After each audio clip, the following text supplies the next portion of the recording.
Primeval Series 4. Yeah, we are into Series 4 now. Today I'm going to be reviewing Primeval Series 4 Episode 1. So, yeah, a bit of background.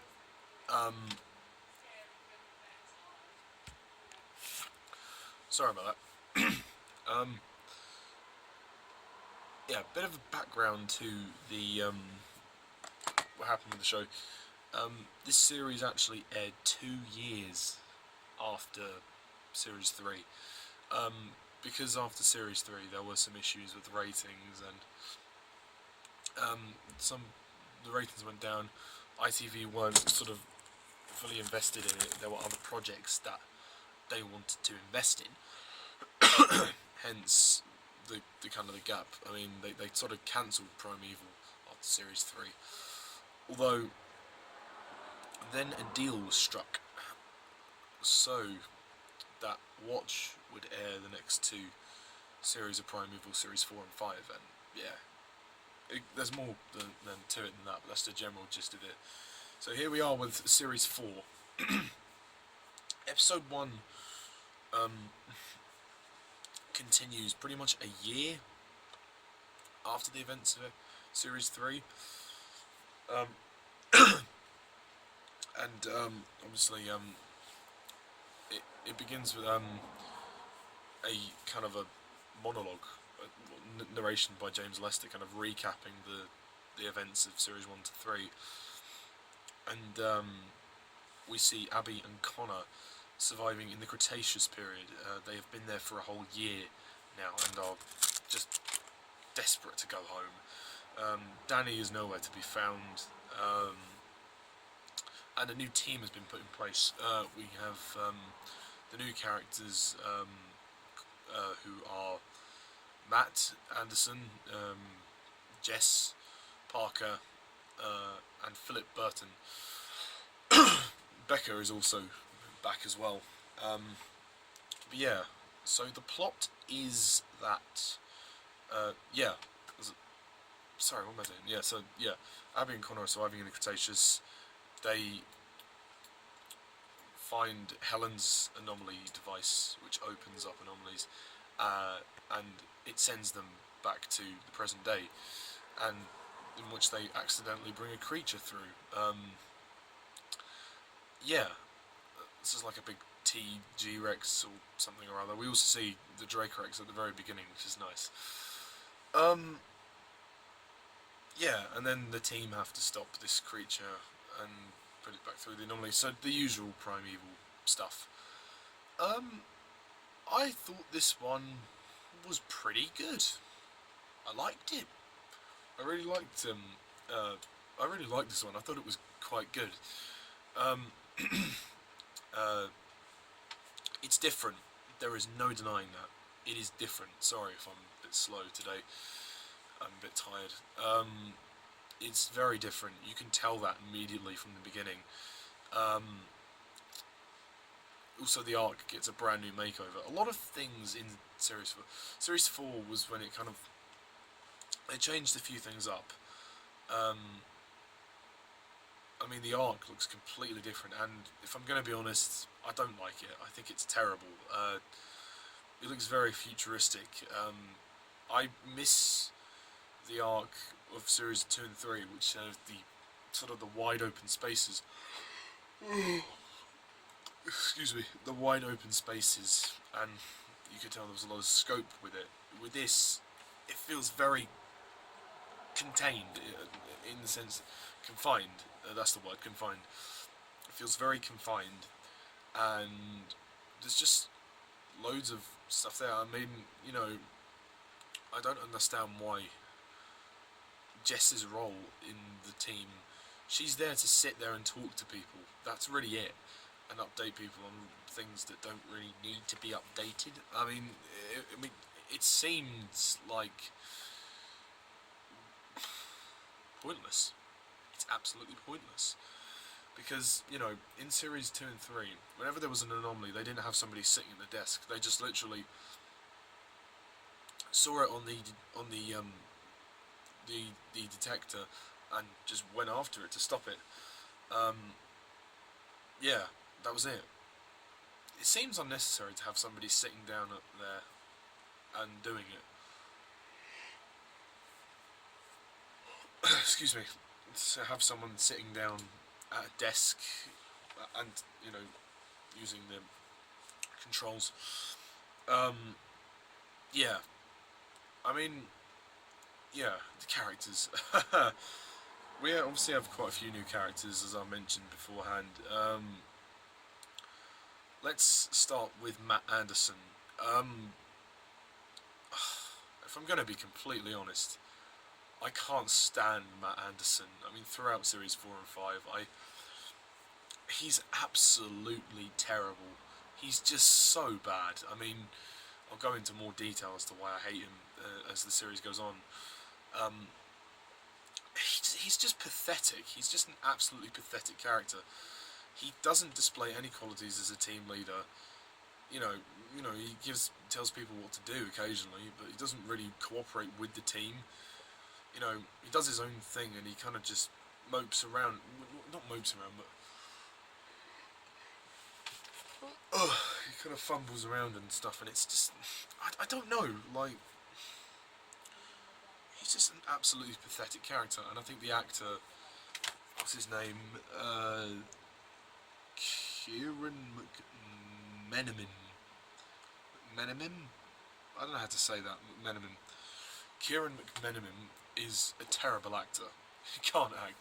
He's got the same face the whole time, like, that's it. I mean, he's just a he's just a very bad leader. I'll go into more detail as the series goes on. But yeah, he's pretty crap. He's just a crap character. Displays no emotion throughout. Doesn't cooperate with the team. Just pointless. He just doesn't look like he cares, which is sort of the main issue here. We also have Jess, played by Ruth Kearney. Like I said, Jess's role Jess's role is pointless. The way they've written the character seems to be kind of pointless, and she's kind of this bubbly, annoying, kind of ditzy kind of girl. She's this really girly kind of person. I mean, she doesn't really get involved in the action at all. In this episode, she's okay. I mean, I don't think she's terrible. I mean, I mean, there are far worse characters. I mean, she's a pretty good actress. So I'll give her that. Ruth Kearney is a pretty good actress, given what she has to do. But to be honest, I've never really been the biggest fan of her. And so yeah, and also the other new character is Philip Burton. There's not really much to say about Philip as of yet. It's only been his first episode, but he's kind of like the new Christine Johnson in a way, but he's kind of the new head of he's the one who endorses the whole Anomaly project. He's been brought in to basically revamp the project and reboot it, you know, because of what happened at the end of Series 3, you know, with Danny, Connor and Abby going off to find Helen. They, you know, yeah. So yeah, Philip's interesting, and we'll see more of him as the series goes on. So I haven't got much to say about Philip at the moment, so I'll leave my full thoughts for later. Of course, we have returning characters such as James Lester, and I like the fact that he's the one that introduces Series 4. Even you can tell that even he is kind of like, he wants Abby and Connor back. He wants things to be the way they used to be, but obviously they can't. We have Abby and Connor as well back a while, and I liked seeing them try and survive in the Cretaceous. It's great. I mean, any scenes with Abby and Connor throughout Series 1 to 5 are just absolutely brilliant. I mean, they're just such engaging characters, and their on-screen chemistry is you know, fantastic. They're pretty much some of the best scenes of the episode are Abby and Connor. in the Cretaceous period, and in the end when they get involved in the action. Captain Becker also returns, who was in Series 3. I really like what they've done with Becker. They've given him some emotional depth, which is fantastic, because in Series 3 he was pretty much just a soldier boy, just there for the action, but I really like him in this episode. I think this is his best episode thus far. You really kind of sympathise with him because he has lost a lot of people. You know, he thought that Danny, Connor and Abby were all dead. They went back in to rescue them. Sarah, we find out that Sarah's died. They've written her out. Which is a really sad thing. It's kind of disrespectful to Layla Rouse, really, to be honest. I mean, she didn't want to. She would have done Series 4 had they not filmed it in Ireland, because Primeval Series 4 and 5 was filmed in Ireland. That was part of the contract, and she didn't want to do that. Layla Rouse didn't want to go to Ireland because she didn't want to leave her family, which I suppose is fair enough. You know, you can kind of understand that. So yeah, it's a shame not seeing Sarah, and they don't really pay much attention to her. Like Abby asks, "Oh, where's Sarah?"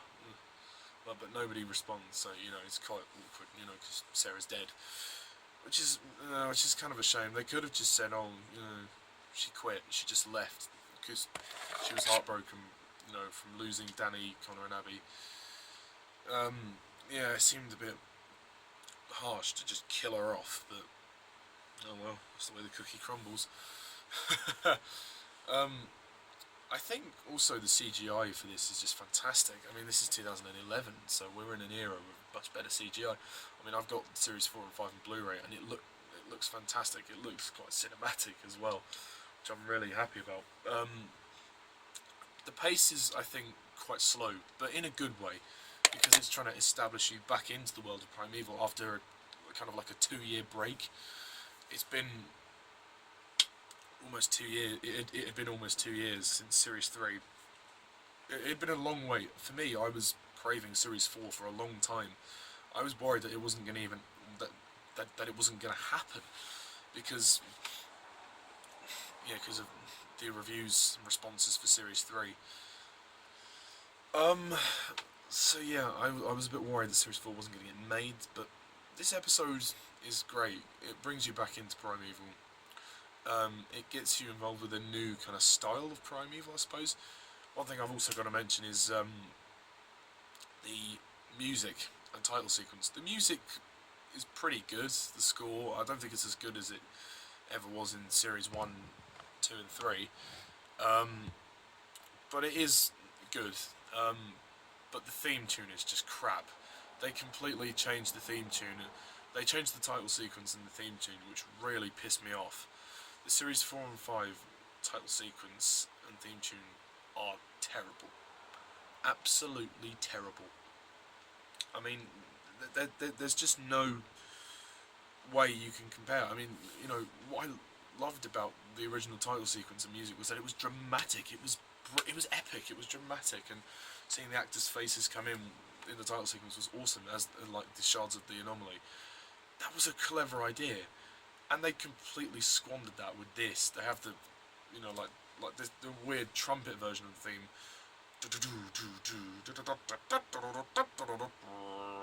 like the really kind of brassy version. It doesn't work. It doesn't work, and I really don't like it. It's crap. It completely. It doesn't excite you. It completely desanitizes the original version. It makes you feel less excited to watch Primeval. It's bad. It's bad. Whilst visually it's quite nice to look at, it's not as good as the title sequence for Series 1, 2 and 3.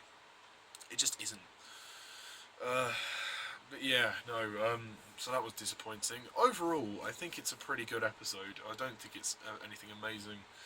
Production design is pretty good, I suppose. Even if I don't like the arc, the redesign of the arc. I should have just kept the arc the same.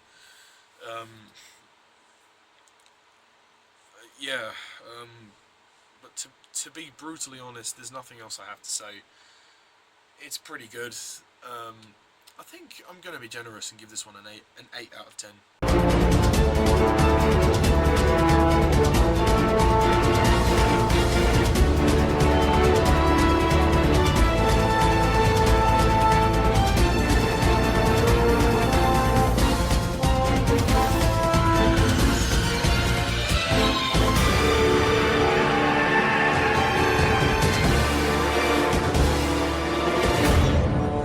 Because when watching it just now, realising, oh, it's actually quite a nice way to lead into Series 4. Like, they're coming off after the events of Series 3 and going straight into this new story. And I like the scene at the end, kind of like when, you know, Connor and Abby are basically told, well, you're amateurs and you can't really work on this operation anymore, which is really horrible and disrespectful. And you know, I have to, you know, I wouldn't blame them, you know, for putting their foots down on that. Bastards. Anyway, there's not much to say about episode 1. It's really good. It's a really nice lead-in to the rest of the series, which I think is going to be interesting to rewatch. So yeah, I'm gonna give it an 8 out of 10. Yeah, it has some fantastic moments. It's not a perfect episode. I do think that, like I said, the redesign of the arc doesn't work. Matt Anderson is pathetic, and the comedy is pathetic as well. The comedy has gone down to an all-time low. Like,